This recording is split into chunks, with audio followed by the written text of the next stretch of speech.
américaine en anglais. Et il y avait des points qui ne convergeaient pas du tout. En l'occurrence, entre autres, la question très sensible de l'enrichissement d'uranium, qui faisait partie du dossier iranien, mais que les Américains disaient ne pas avoir mis sur la table des pourparlers et des discussions. Donc dès le départ, on sentait quand même que c'était caduc, je dirais, à l'avance. Oui, on a compris ce qui s'était passé. Puisque quand même, J.D. Vance dit que les discussions ont été nourries, elles ont duré une vingtaine d'heures. Est-ce que, d'après les informations qu'on a et d'après les analyses qu'on peut faire, ces discussions étaient réelles, c'est-à-dire qu'il y a eu un échange, ou bien c'était un dialogue de sourds ? Alors, ce qu'il faut d'abord préciser, qui est sans précédent, c'est que c'était, ce qu'on dit, c'était le premier face-à-face direct entre Iraniens et Américains. D'habitude, ça se passait toujours par intermédiaire. Il faut rappeler qu'entre les deux pays, il y a un gel de relations diplomatiques depuis l'instauration de la République islamique d'Iran en 1979. Donc c'était un premier pas, mais en même temps, encore une fois, chacun arrivait avec ses propres conditions, et il semble que très vite, on soit tombé dans une sorte de dialogue de sourds entre les deux interlocuteurs. Comment vous décryptez cette déclaration de la Turquie, puisque vous êtes correspondante à Istanbul, quand justement Ankara dit que, concernant le cessez-le-feu Iran-USA, les deux parties sont sincères ?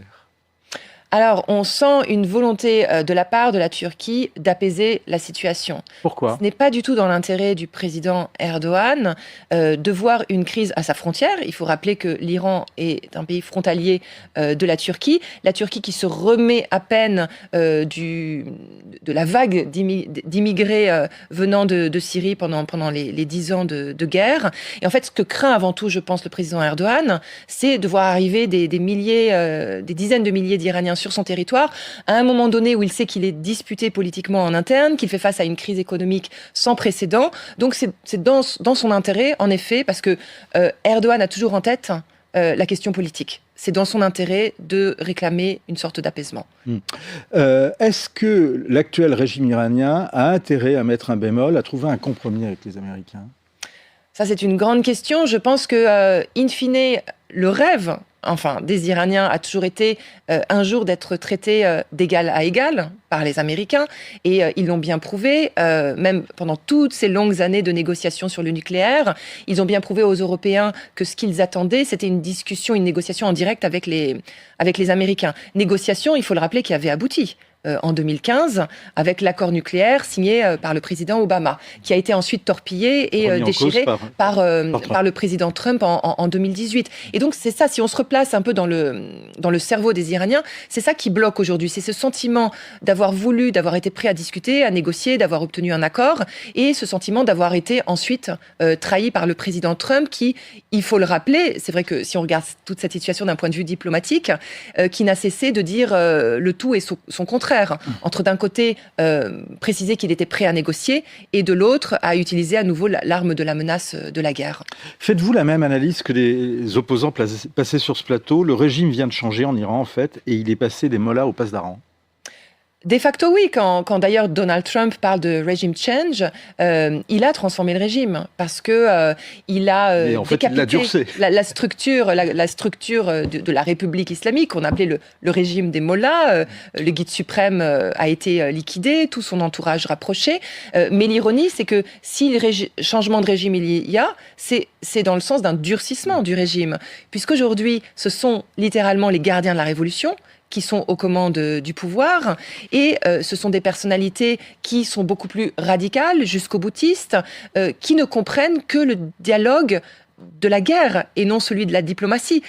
Ils sont tous de grands vétérans, notamment de la guerre Iran-Irak, qui, il faut le rappeler, a duré pendant 8 ans, entre 80 et 88. Donc oui, aujourd'hui, on assiste à un véritable changement de régime, mais dans le mauvais sens du terme, avec une radicalisation et une certaine forme de dictature militaire qui se met progressivement en place.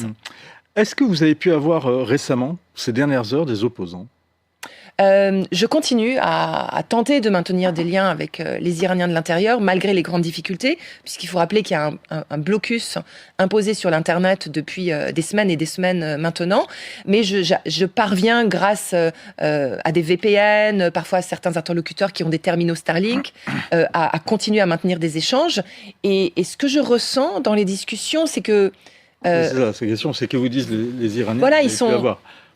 En fait, aujourd'hui, ils sont tiraillés. Ils sont tiraillés entre, d'un côté, il faut le dire, une certaine forme pour certains de soulagement parce que les bombes se sont tues, parce que la guerre, c'est pas facile au quotidien. C'est des civils aussi qui ont été touchés, pas seulement des sites stratégiques.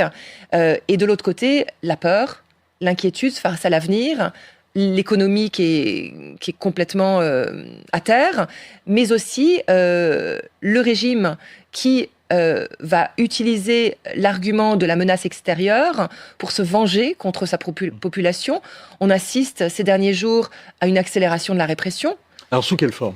Alors, il y a le chef du pouvoir judiciaire, Mohsen Ejei, qui a d'ailleurs annoncé de façon très assumée et ouverte qu'il allait accélérer les processus judiciaires pour les condamnations à la peine de mort. Une organisation d'ailleurs des droits de l'homme a rappelé qu'il y avait de plus en plus de pendaisons qui avaient été enregistrées.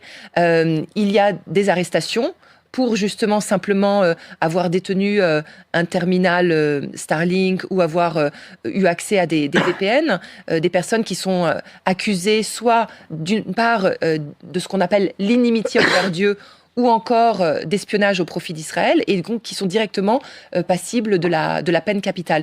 Et puis, il y a toutes ces formes de répression, je dirais, invisibles, mais qui sont un poids au quotidien.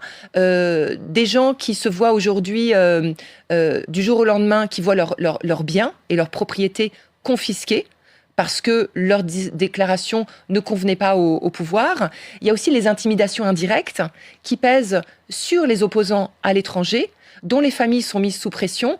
J'ai discuté encore il y a quelques jours avec une opposante iranienne qui est exilée aujourd'hui en Allemagne, dans la ville de Bonn, et elle venait d'apprendre que sa mère, dans la ville d'Oromieh, en Iran, avait été arrêtée. Et ça aussi, c'est une forme de pression et d'intimidation pour tenter de faire taire la dissidence.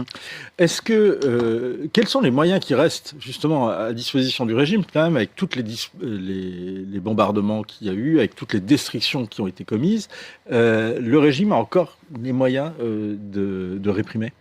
Alors, le régime n'a jamais été autant fragilisé, et ça a commencé d'ailleurs avec la fameuse guerre des 12 jours en juin dernier contre Téhéran et Israël. Des personnages clés de l'establishment, y compris des services de renseignement, des gardiens de la révolution, ont été éliminés.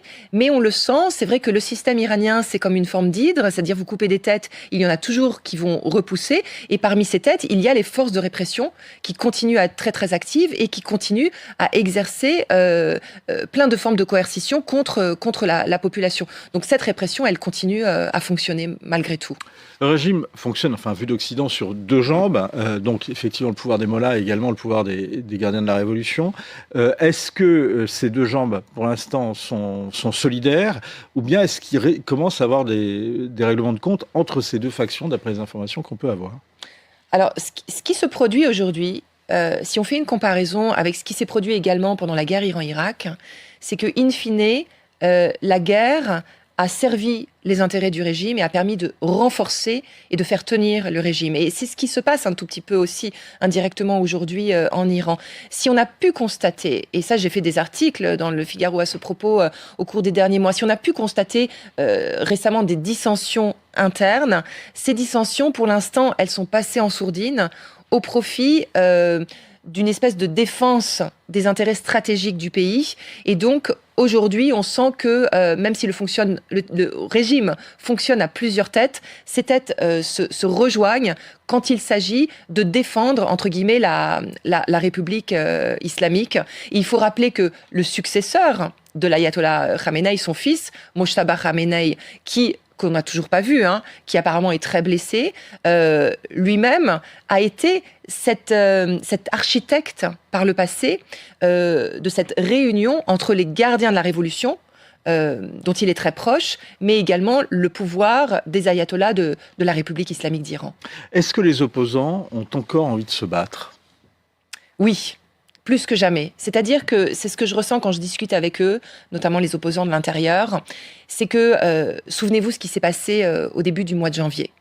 Il y a eu de grandes manifestations qui ont été étouffées dans le sang, avec une violence extrême, un massacre colossal qui s'est produit les 8 et 9 janvier, en 48 heures, avec des chiffres encore difficiles à identifier, mais qu'on estime à plus de 30 000 morts. Et c'est ce que vous disent les Iraniens, c'est que de toute façon, ils sont condamnés à mort.